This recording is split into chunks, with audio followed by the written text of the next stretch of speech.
Pues vamos a comenzar haciendo una oración. Padre amado, cuántas gracias te damos por permitirnos iniciar un nuevo año. Agradecemos la hermosa bendición que nos das como hijos tuyos para tener la salud y la disposición para que sea un año más de crecimiento en ti y de servicio a ti, Señor.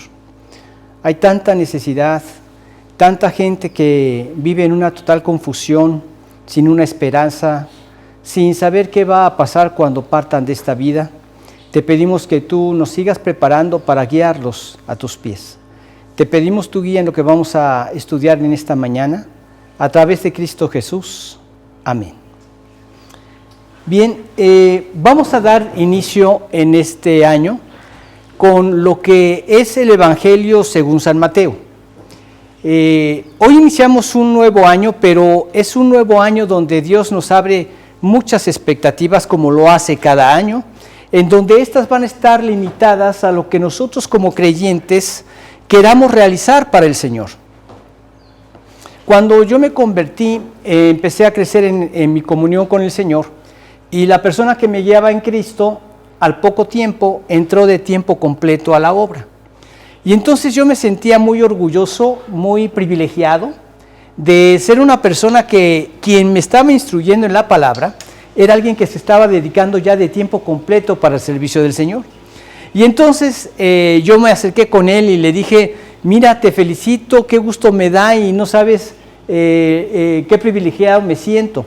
Y él me decía: mira, Guillermo, lo importante no es si estás o no de tiempo completo en el trabajo del Señor, sino que en tu corazón vivas de tiempo completo trabajando para el Señor.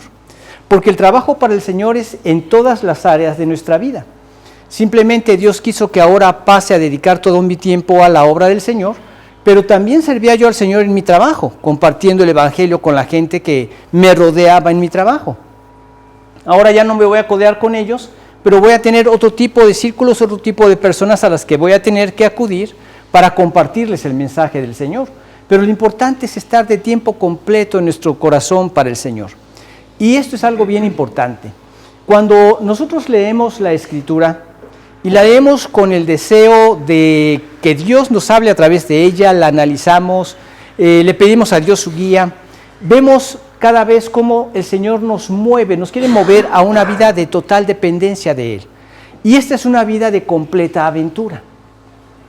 Yo no me imaginé hasta qué grado era la aventura, pero yo sabía que era una aventura, porque hay cosas que tú no conoces, qué va a pasar, qué va a suceder con mi vida, qué va a pasar cuando mis hijos crezcan, etc. Recuerdo que teníamos recién nacida a mi hija Damaris, en ese tiempo ya éramos creyentes, y me empezó a volar la mente.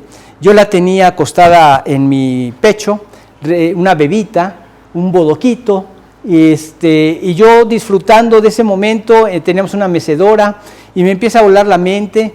Esta chiquita va a necesitar entrar a una escuela, tienes que orar por esa escuela, luego va a crecer, va a necesitar esto y aquello. Y yo empezaba a hacer cuentas también, y yo decía: híjole, con el dinero que gano no me alcanza. Pero después, como a veces hace uno o ven las caricaturas, ¿verdad? Espanto la nube y viene esa voz que calma. Tienes que confiar en Dios. Tienes que depender en todas las áreas en el Señor. Y algo que más me preocupaba era poder conducir a mis hijos a los pies del Señor. Y entonces, en todo esto, he ido al paso del tiempo viendo cómo la mano de Dios ha estado obrando de una manera poderosa, de una manera milagrosa y de una manera llena de gracia, que es de algo de lo que vamos a platicar también en esta mañana. Así es que este nuevo año va a ser un año de expectativas, en donde el límite lo ponemos nosotros. ¿Qué tanto voy a vivir para Dios? Lo ponemos nosotros. ¿Qué tanto voy a ver la mano de Dios en mi vida? ¿Lo limitamos o lo ponemos nosotros? O lo hacemos que sea grande. Y realmente es sorprendente cómo cuando seguimos los principios de Dios, siempre invariablemente vemos la mano de Dios obrando en sus milagros. Y no hay nada que llene más nuestros corazones que ver los milagros de Dios obrando. Y lo necesitamos en todas las áreas de nuestra vida. Así es que hoy vamos a comenzar con este libro de Mateo, con este evangelio según San Mateo. Cuando hablamos acerca de los 4 evangelios, muchas veces las personas piensan que hay diferentes historias o diferentes evangelios. Es un solo evangelio, ¿verdad? Hay 4 visiones diferentes. La de Mateo fue la de tratar de hacer que las personas entendieran que Jesucristo era el Rey Mesías. Entonces, el esfuerzo de él a lo largo de todo su desarrollo del Evangelio es para manifestar esto. Un rey, pero un rey muy especial.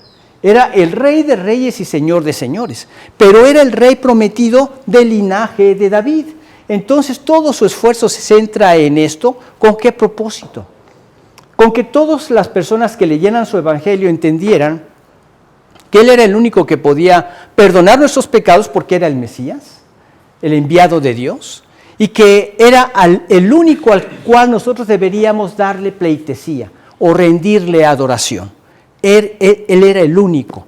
Y entonces lo presenta como rey, pero un rey muy especial, el Rey de reyes y Señor de señores. Y sin embargo, siendo así lo que él era, fue rechazado.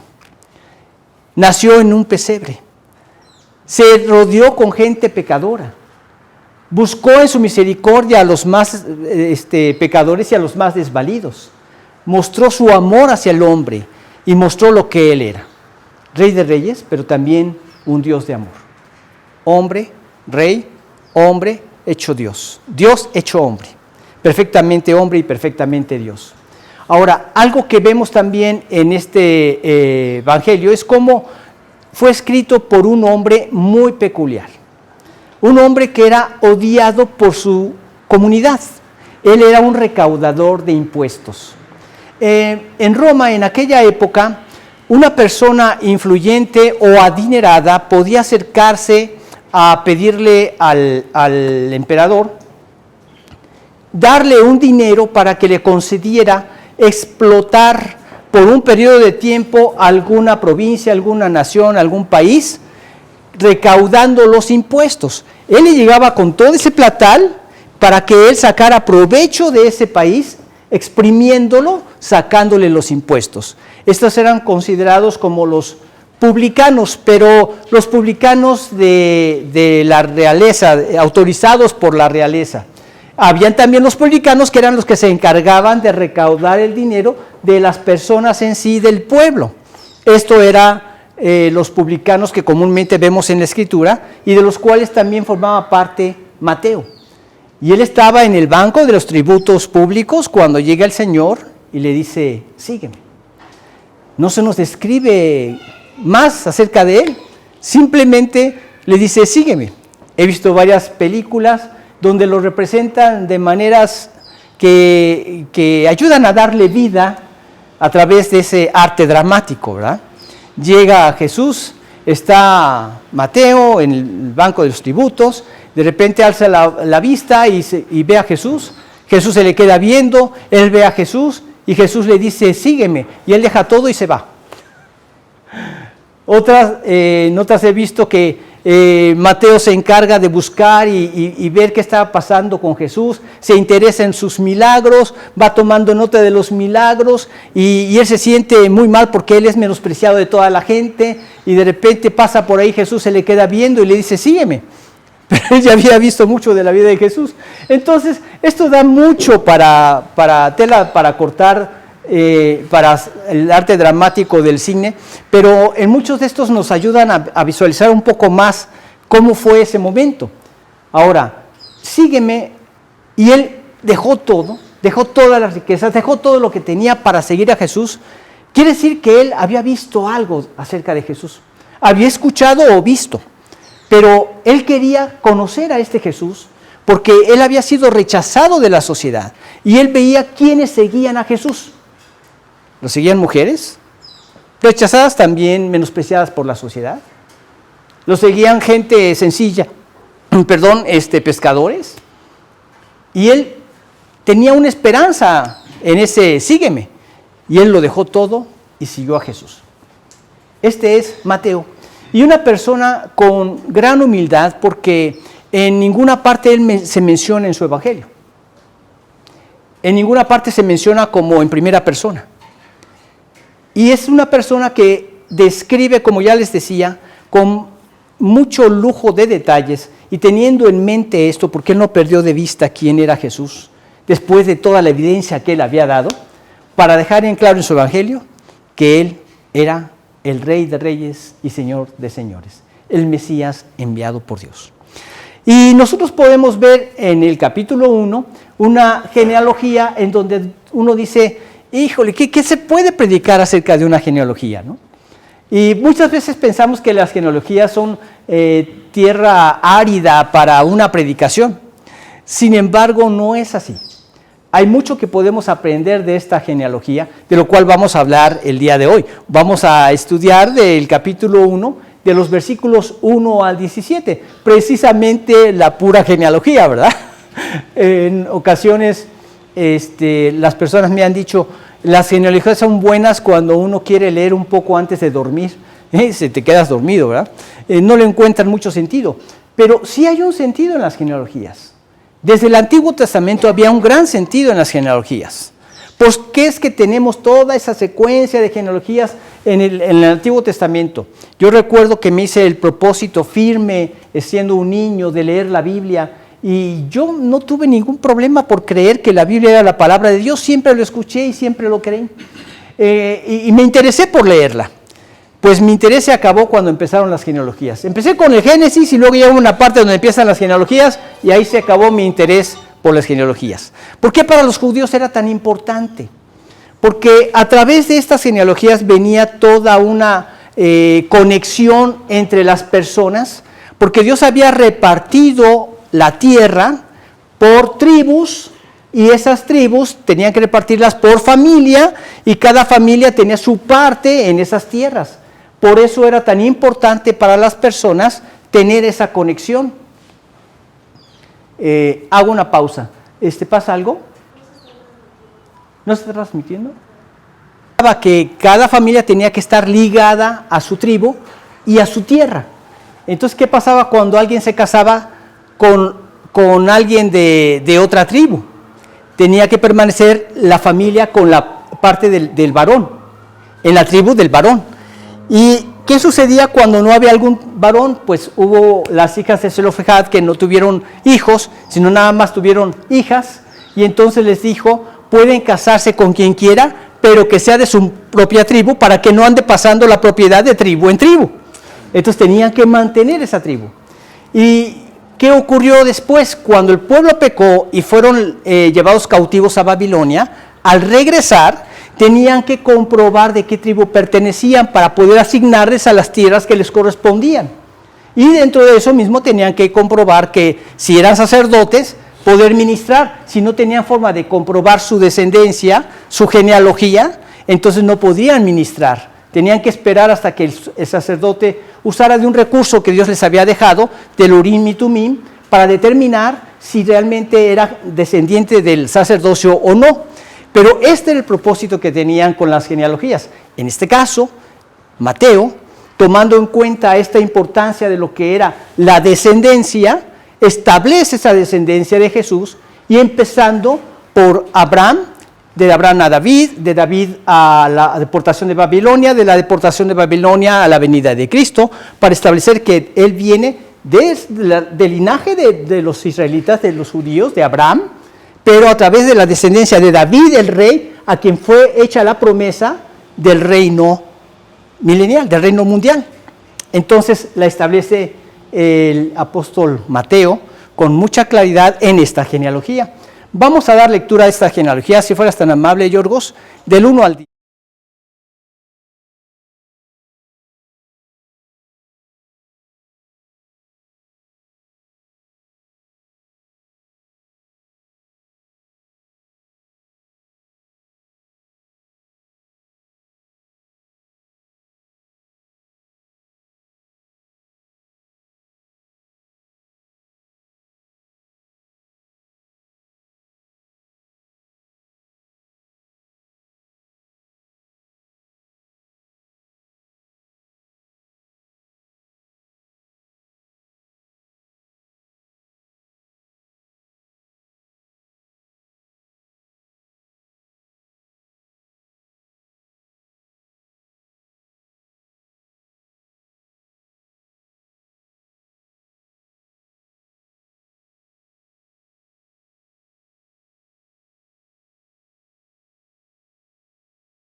Entonces tenemos esto, libro de la genealogía de Jesucristo, hijo de David, hijo de Abraham. Aquí demuestra precisamente que Jesús era el heredero legítimo. ¿El heredero legítimo a qué? Al trono de David. Él era el heredero legítimo al trono de David como el Mesías prometido. Y este Mesías prometido tenía que venir de esa descendencia, y por eso el detalle del apóstol Mateo para dar este detalle de toda esa genealogía y demostrar que así era, el heredero legítimo al trono. Cuando vemos que acaban las genealogías en Mateo y en Lucas, tenemos cómo este acaba en la genealogía de José y el otro acaba en la genealogía de María, y por ambos lados tenía que ser el heredero legítimo al trono, por parte de los dos, porque de David se desprende la genealogía de uno y del otro. En el caso de uno viene por Natán, y en el caso del otro viene por un lado donde Dios le dijo a esta persona que nunca iba a continuar el trono por medio de él.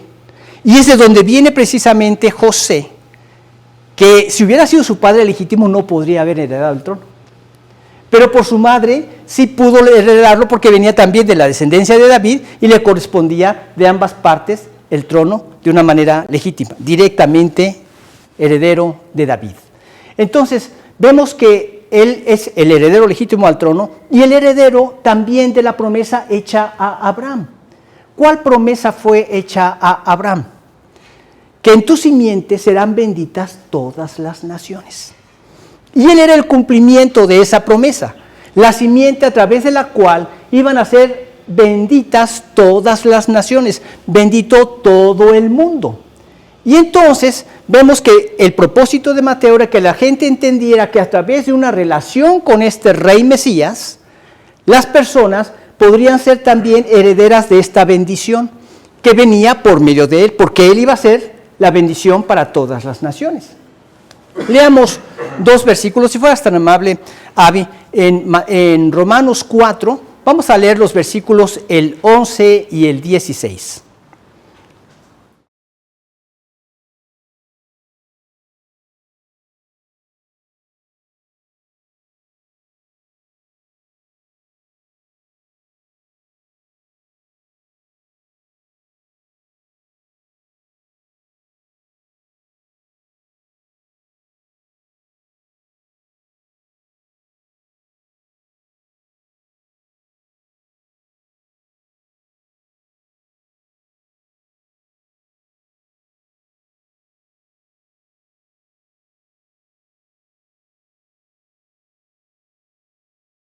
Nos describe el apóstol Pablo cómo a través de la fe, por la gracia, pasábamos a ser también herederos de la promesa, hijos de Dios. Y así como Abraham creyó a Dios por fe y le fue contada por justicia, todos aquellos que nos convertimos, aceptando el maravilloso regalo de Dios en Cristo Jesús, por fe, nos convertimos también en herederos de las promesas de Dios, de la herencia eterna de Dios que tenemos por ser hechos hijos de Dios en Cristo Jesús. Entonces, punto muy importante, por eso inicia así, por eso da inicio la genealogía de esta manera. Pero también podemos ver que no solamente demuestra que Jesús es el heredero legítimo, sino que también da gran aliento a todos aquellos creyentes que han estado esparcidos por el mundo. Desde que el Evangelio empezó, que fueron esparcidos, ahora hay creyentes en todo el mundo, muchos de ellos incluso siendo perseguidos y de una manera letal. Muchos a costa de su propia vida son creyentes, incluso en la actualidad. Vamos a leer los versículos 1 y 2, si fueras tan amable, Yorgos, de Mateo 1, 1 y 2.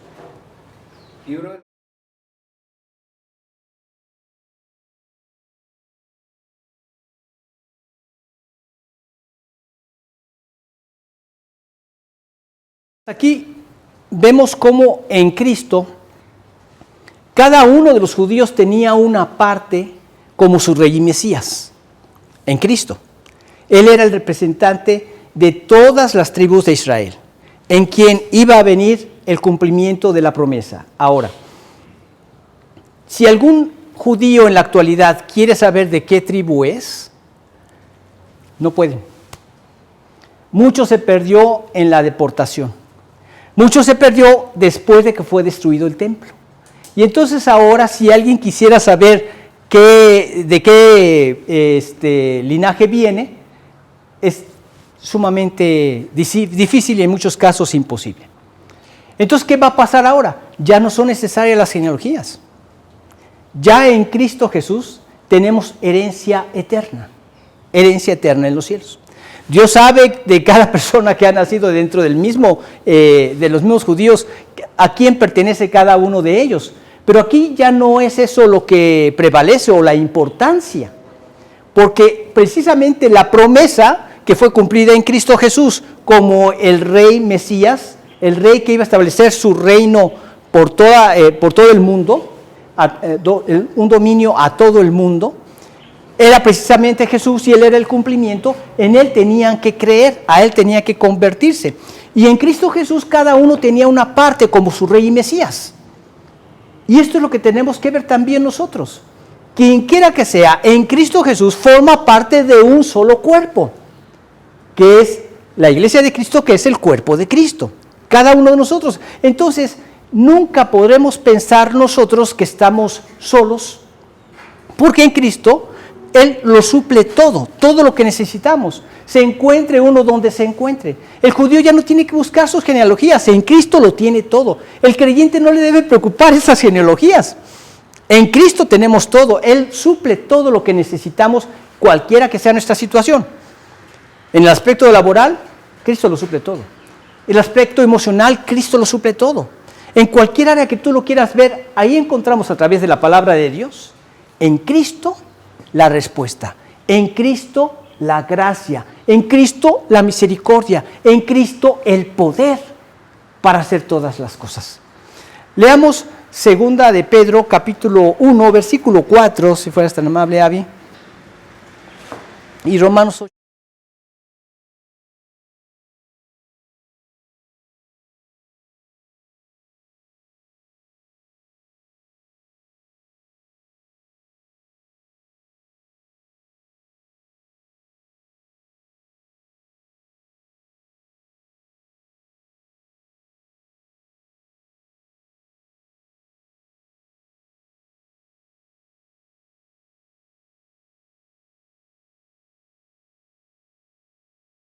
Antes de la naturaleza divina, habiendo arrepentido de la vida de pecado, habiendo huido de la corrupción que hay en el mundo, entonces ahora soy participante de esa naturaleza divina en Cristo. Y leemos en Romanos capítulo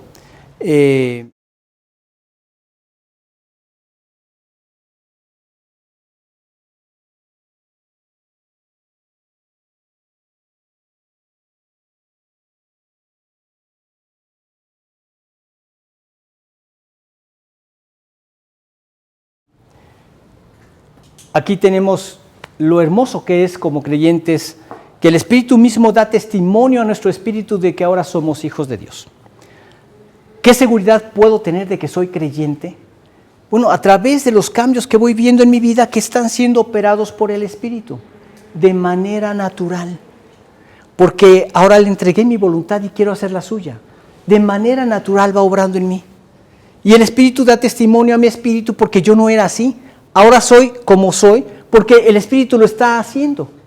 Yo les comentaba que le mentí a una persona en el trabajo y después el Espíritu fue quien me mostró que había caído en un pecado y fui a pedirle perdón a la persona. La persona se espantó y me dijo, Memo, esto nadie lo hace. Sí, pero ahora yo tengo una relación con Dios que no quiero romper y mi amor a Dios me lleva a pedirle perdón a Dios y mi amor a ti como mi prójimo me lleva a pedirte perdón a ti. Y me perdonó y todo, pero se quedó muy impactada la persona. Pero yo no era así. Ahora era así porque el Espíritu lo hacía en mí y el Espíritu dio testimonio a mi espíritu de que ahora era un hijo de Dios. Pero si hijos, también herederos de Dios y coherederos con Cristo. Sí, aquí en la tierra vamos a padecer. Si es que padecemos juntamente con Él para que juntamente con Él seamos glorificados. Sí, vamos a padecer. Pero lo que nos llena de valor aunque padezcamos, porque padeces como creyente, es cuando te comportas como creyente, ¿verdad? El niño que le dijo a su mamá, no mamá, no tuve ningún problema en la excursión, y, ay hijo, qué bueno, ¿y cómo le hiciste? Nunca hablé de Cristo. Pues sí, si no hablas de Cristo, si no vives como Cristo, pues no hay ninguna persecución. Pero cuando vives como creyente, hay persecución porque hay rechazo del grueso de la sociedad que quiere seguir viviendo en su pecado, que rechaza todos los argumentos de la palabra de Dios que te llevan a una vida en santidad, a abandonar el pecado precisamente. Entonces hay persecución, pero no me importa. No me importa. Y yo tengo ese aliento en Cristo. Él me da ese aliento ante la persecución. Sí, puedo estar en cualquier parte del mundo. Puedo estar incluso huyendo por mi propia vida, como pasó en los primeros cristianos después de la muerte de Esteban, y empezaron a esparcir el evangelio por todas las regiones a donde llegaban. Pero ellos tenían eso porque los estaban persiguiendo, porque ahora el Espíritu estaba en ellos. Porque ahora eran hijos de Dios. Porque ahora eran herederos, pero verdaderos herederos en Cristo Jesús, del reino que tanto estaban esperando. ¿Cuántas veces no quisieron matar al apóstol Pablo? ¿Y qué le decía Pablo en su defensa? La esperanza que ellos también abrigan, pero que ya fue realizada en Cristo. Esto es lo que yo predico, no predico otra cosa. Pero ya ocurrió el cumplimiento en Cristo. Y esa era la persecución que él padecía. Sí, aunque padezcamos persecución. Pero hay un gran aliento en los creyentes que estamos en todas las partes del mundo a través de que saber que en Cristo formamos esa parte de ese cuerpo. Somos un organismo. Una organización en cuanto a iglesia y un organismo en cuanto al cuerpo, y cada creyente es parte de ese cuerpo en cualquier parte donde se encuentre. En el sentido universal somos miembros del cuerpo de Cristo. Y como tales, queremos ser usados por Él. Y el Espíritu es quien lleva a cabo su labor en cada uno de nosotros. Pero también estas genealogías traen algo muy significativo. Simboliza la gloriosa misericordia de Dios. Vamos a leer los versículos 3 al 6. Si fueras tan amable, Yorgos.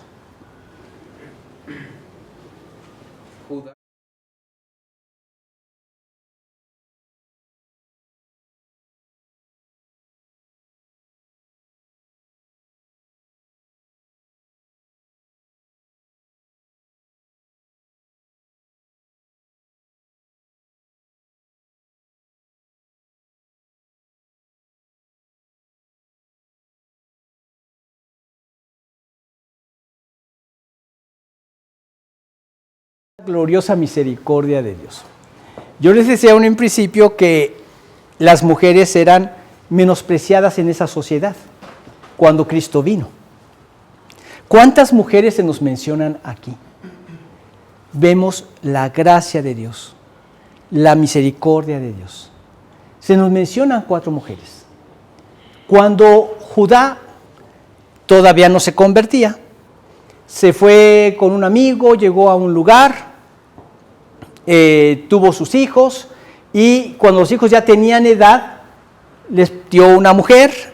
Esa mujer no tuvo hijos con el mayor, entonces por la ley del levirato la toma el siguiente, porque este hijo murió y no tuvo hijos. Entonces la ley del levirato obligaba al otro hermano a levantarle descendencia al hermano muerto, por todo este aspecto que les comentaba de la herencia de la tierra.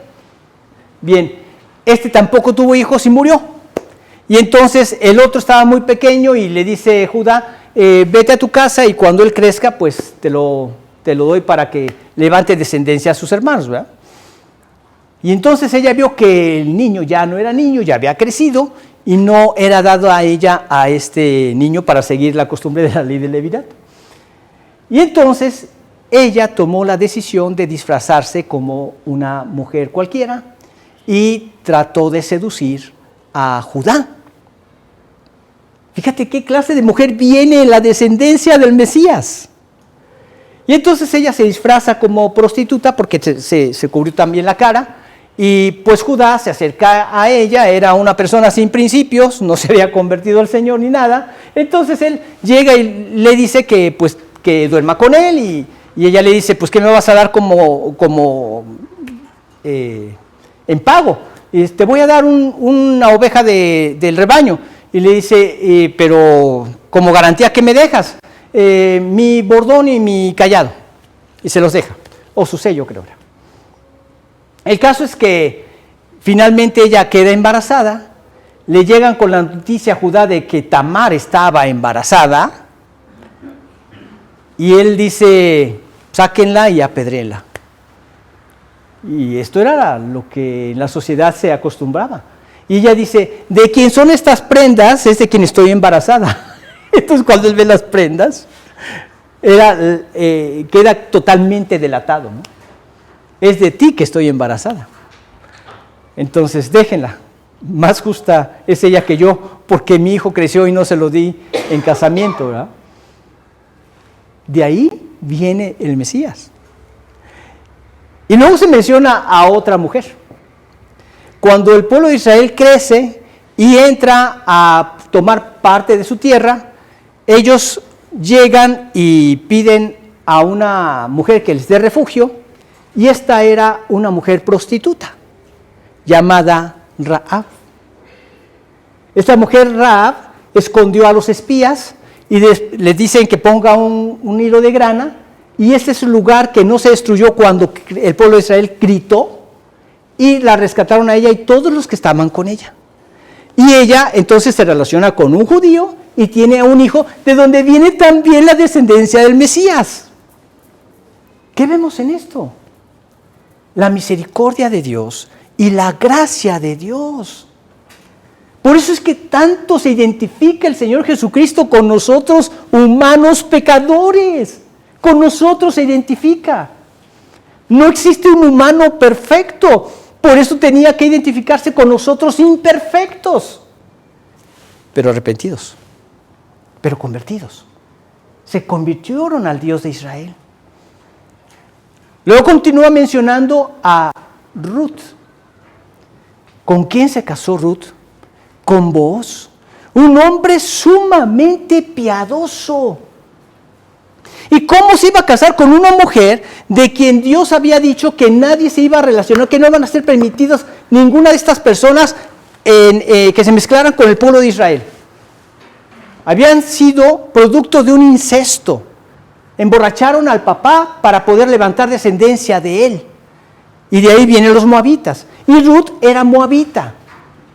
Y Booz, siendo una persona tan recta, tan en comunión con el Señor, bien podía haberle dicho, no, contigo, ni te acerques a mis tierras, ni toques uno de mis productos porque vas a traer maldición. A donde podemos llegar como humanos, ¿verdad? A un legalismo total, sin entender esa misericordia de Dios, sin entender esa gracia de Dios. Y él, como era un fiel creyente, vio que ella se había convertido al Dios de Israel. Había abandonado todas sus costumbres y sus deidades para seguir a Noemí y adorar al Dios de Noemí, al Dios de Israel. ¿Y cómo demostró que ella ya era una auténtica creyente? Con su testimonio, teniendo piedad, misericordia de su suegra, trabajando para su propio sostenimiento y el de su suegra, dándose en servicio a su suegra.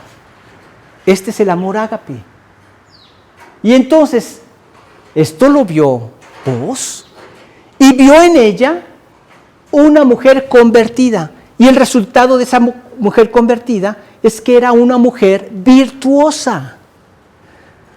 Ella tenía mucho para vivir amargada. Se murió mi suegro, se murió mi esposo. Y ahora en la miseria mi suegra y yo vamos a un lugar donde yo ni siquiera conozco, pero no la quiero dejar sola.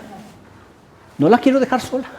La otra se regresó y Ruth dijo, no, a donde tú vivas viviré y donde tú mueras moriré. Tu pueblo será mi pueblo y tu Dios será mi Dios. En esa determinación, Booz la toma como su mujer. Parte de la descendencia del Mesías, del Rey de Reyes. Esas mujeres. Y luego al final, ¿a quién nos mencionan? Aquella mujer que el rey David había tomado la decisión de no ir a la guerra, como era la costumbre de todos los reyes, en esos momentos ir a la guerra, y él se quedó sin hacer nada en su castillo. Se asoma y ve a una mujer bañándose y pregunta quién es esa mujer. Y le dicen, es Betsabé, mujer de Urías. Era una mujer casada. Él lo sabía. Claro que ella también. Y no le importó. Y cayó en adulterio. Y de ahí tuvo a su hijo Salomón, de donde viene el Mesías. ¿Te das cuenta? La grandiosa y gloriosa misericordia y gracia de Dios se nos manifiesta en estas genealogías. Tamar, seductora; Rahab, prostituta; Ruth, moabita; Betsabé, adúltera. Y todas ellas eran pecadoras, perdonadas y aceptadas por Dios, por su misericordia. Veamos lo que dice en Efesios capítulo 2, versículos 3 al 5, si fueras tan amable, Abby.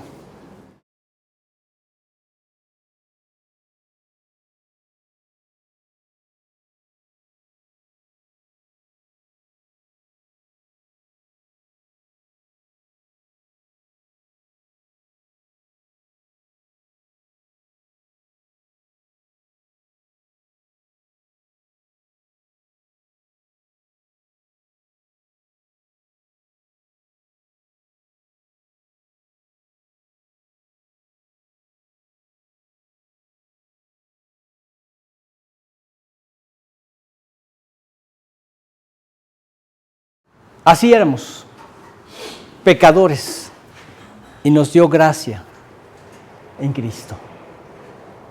Estas mujeres se convirtieron al Dios de Israel y viene siendo la descendencia directa del Mesías. Pero no solo también simboliza esa misericordia y gracia de Dios gloriosa, sino que también demuestra que la gracia no es algo que se hereda. Muchos quisiéramos que esto se pudiera heredar, que nuestros hijos automáticamente también fueran creyentes. Es algo que Dios da y que Dios busca en cada persona. Cada generación tiene que ser predicada. Cada generación tiene que tomar su propia decisión para convertirse al Señor. Y esto es lo que vemos también en esta genealogía. Vamos a leer de los versículos 7 al 10.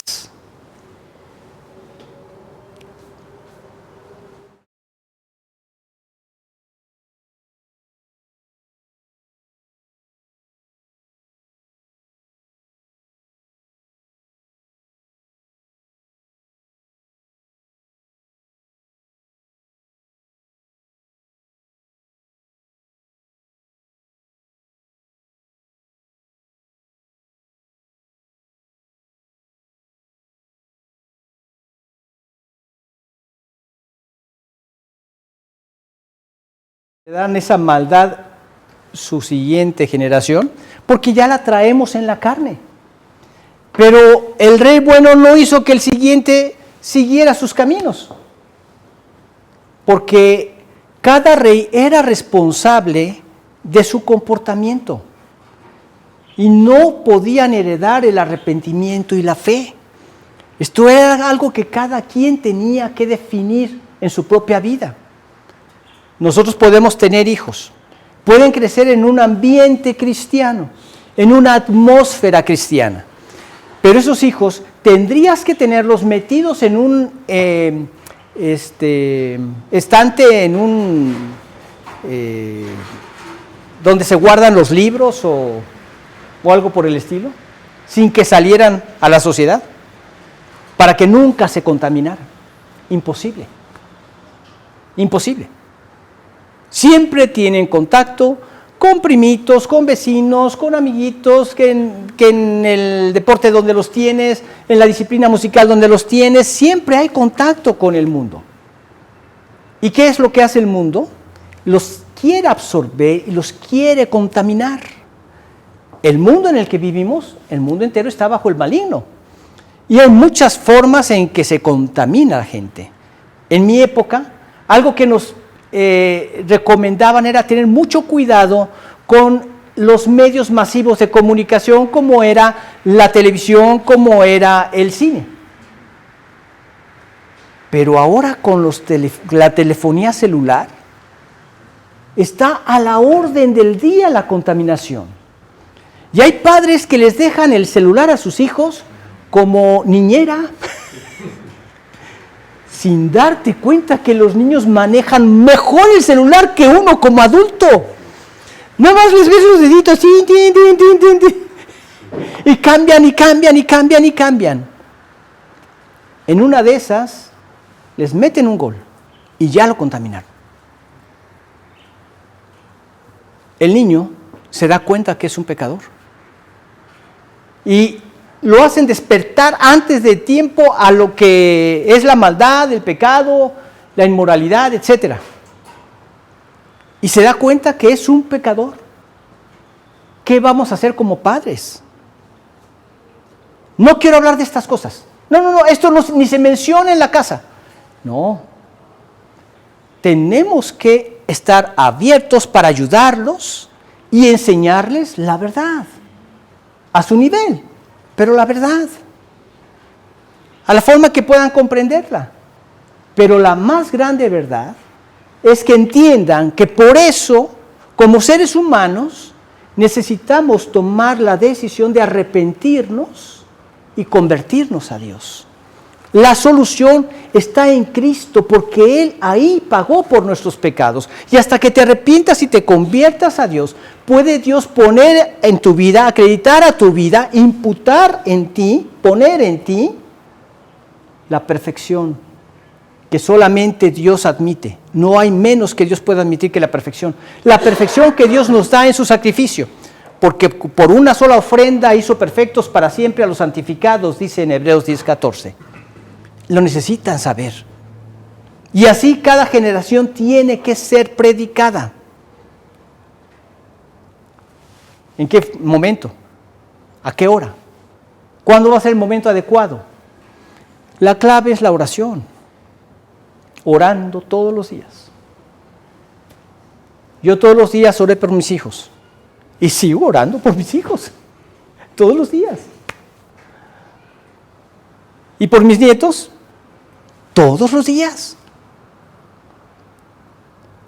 Y por la gente que Dios me va confiando, y por todo lo que Dios va haciendo en el futuro, todo es trabajo de oración.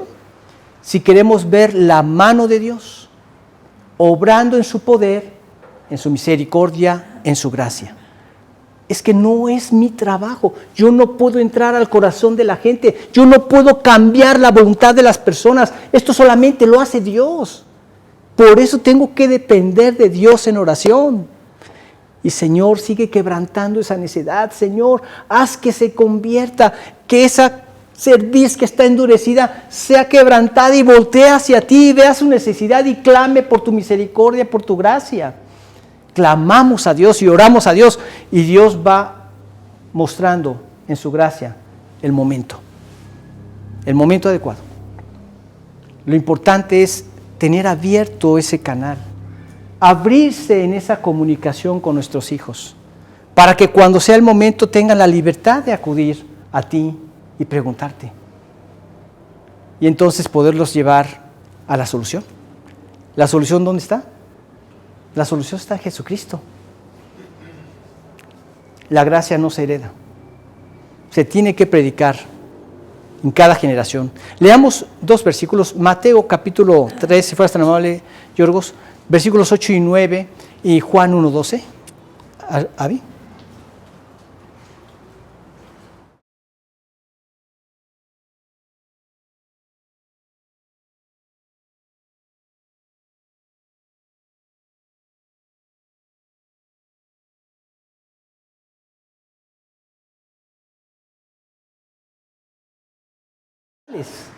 Sino los descendientes espirituales. Tienen que ser espirituales, los israelitas tienen que ser espirituales, los creyentes que se convierten al Señor, haciendo obras dignas de arrepentimiento. O sea, esas obras son el testimonio de que ya me arrepentí. abandoné la vida de pecado y ahora quiero hacer la voluntad de Dios, se manifiesta esas obras dignas de arrepentimiento. Y vemos en Juan 1, 12 y 13.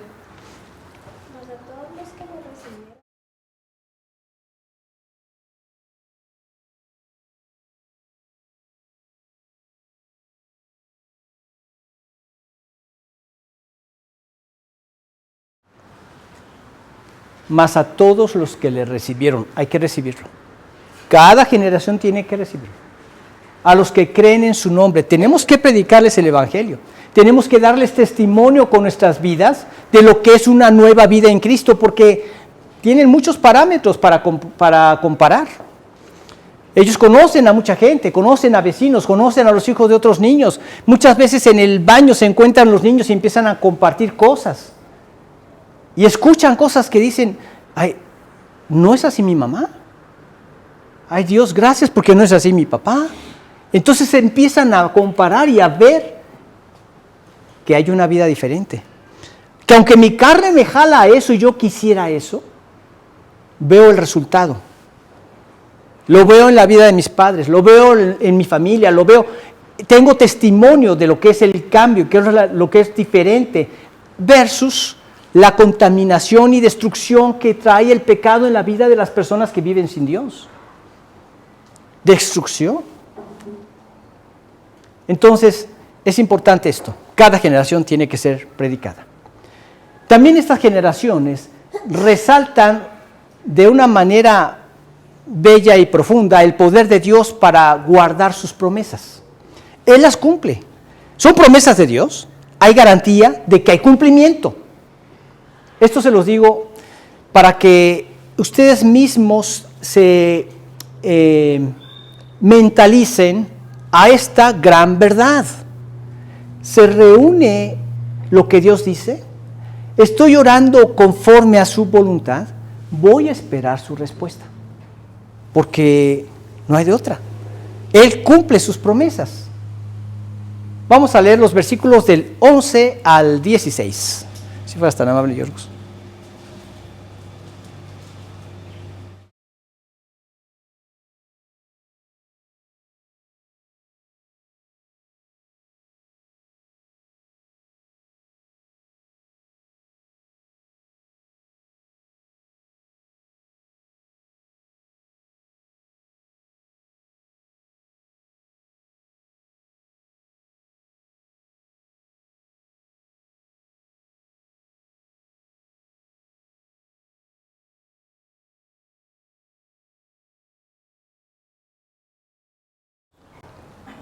Librando al pueblo en tiempos terribles, cuando cayeron en pecado y fueron deportados a Babilonia. Y Dios siguió guardando a la descendencia de ese Mesías. No sabemos nada de esos hombres más que de Zorobabel, ¿verdad? Porque con él regresan a levantar al pueblo de Israel, al pueblo en Jerusalén, el templo y a la población nuevamente de Israel. Ahí empieza, pero después se mencionan muchos nombres que no tenemos ni idea de lo que hicieron. Nada más se nos mencionan aquí. Pero Dios tuvo el cuidado de guardar todo esto en su misericordia hasta la venida del Mesías. Finalmente es enviado el Mesías porque así había sido prometido por Dios. ¿Y cuánto padeció el pueblo? ¿Y cuánto estuvo a punto el diablo de destruir al pueblo en todo ese tiempo de la deportación? Vemos que después de Babilonia vienen los medopersas. En los medopersas hubo un rey llamado Artajerjes, cuyo gran amigo era un hombre malvado de nombre Amán, que quiso destruir a los judíos, y fueron preservados usando Dios a Mardoqueo y a la reina Esther.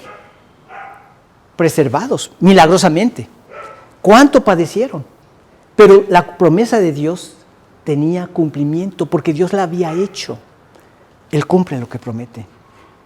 Qué hermoso, porque cada vez que tú vayas a la palabra de Dios, tenemos muchas promesas, que tú puedes apropiarlas, memorízalas. Y cuando pases por alguna prueba, echa mano de ellas. Como lo hace un abogado cuando va ante el juez en algún juicio, tiene que echar mano de los artículos que están escritos en la ley para poder poner en libertad a la persona que está siendo acusada. Acá nosotros echamos mano de estos artículos, de esta escritura que es palabra de Dios. Dios, tú prometes tal cosa.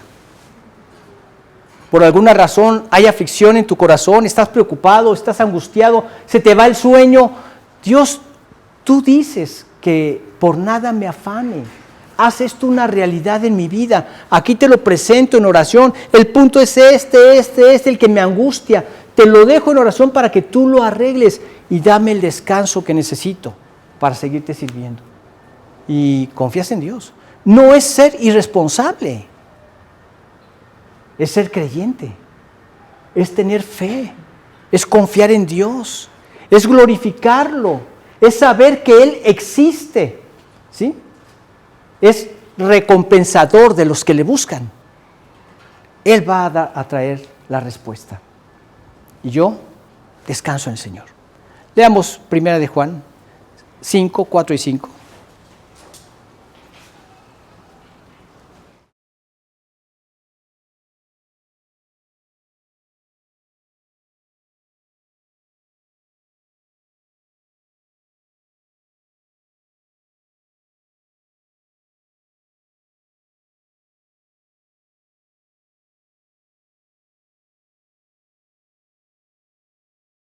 Dios, vino el Mesías y en Él vencemos lo que sea. ¿Quién es el que vence al mundo? Sino el que cree que Jesús es el Hijo de Dios. Ahí tenemos la victoria, creyendo en Dios. Y finalmente vemos que también esta genealogía simboliza a generaciones de descendencia espiritual. Veamos los versículos, el versículo 17 que nos falta. De manera que todas las generaciones desde Abraham hasta David son 14.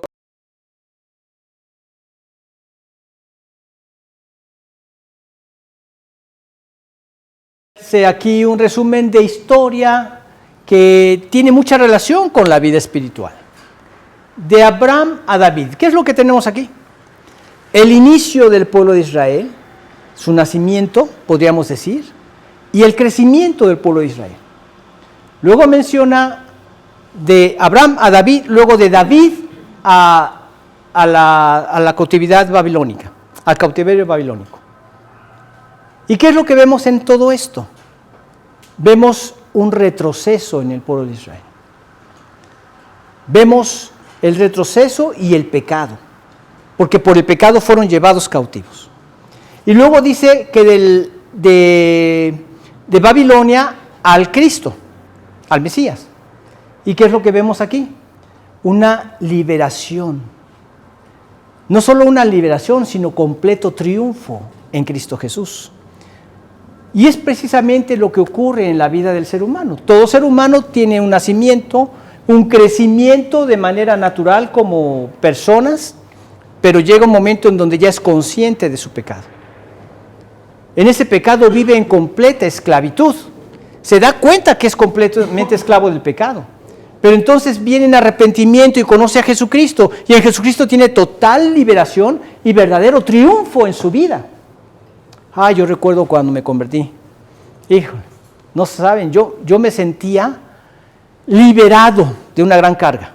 Liberado. Y por otro lado, yo me sentía privilegiado. Yo sentía que acababa de descubrir un tesoro, como la perla de gran precio. Yo acababa de sentir en esos momentos que tenía en mis manos el privilegio de contar con el más grande tesoro que se puede encontrar en la vida. Entendía ahora el sentido de la vida, el por qué pasó todo lo que pasó y lo que ahora Cristo quería hacer con mi vida. Es completamente liberador.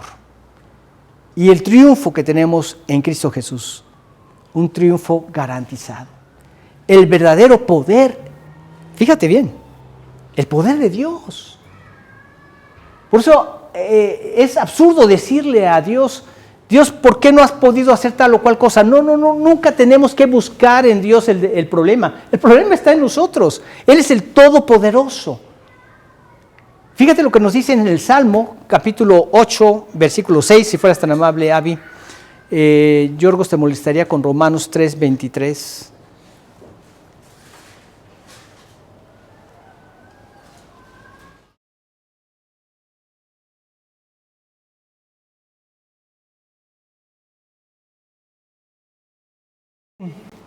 Al hombre. Oh Señor, cuán glorioso es tu nombre en toda la tierra. Has puesto tu gloria sobre los cielos. De la boca de los niños y de los que maman fundaste la fortaleza a causa de tus enemigos. Y continúa diciendo, hasta que todo lo pusiste debajo de sus pies. Ovejas y bueyes, todo ello, hablando de la creación, cuando Dios le encomendó al hombre el gobernar todo esto. Hay un verdadero gobierno, un correcto gobierno cuando vivimos en el Señor, donde no buscamos la destrucción, sino la edificación y la gloria en Cristo. Leemos en Romanos 3, 23.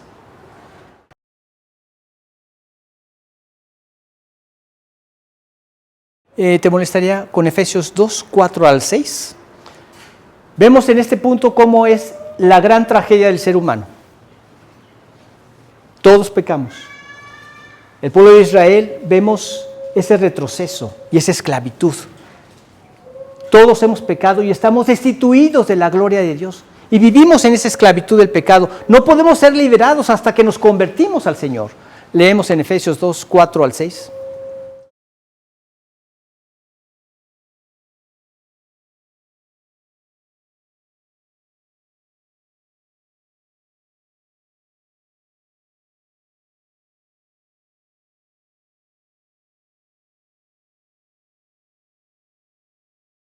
Versículo.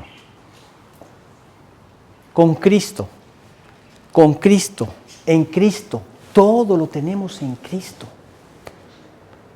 Así es que debemos darle gracias a Dios por cada una de sus palabras que están ahí escritas en la Biblia y que, como les decía en un principio, algo que pareciera que no tuviera ningún sentido, que fuera una tierra muy árida como para poder sacar algún mensaje, algún sermón.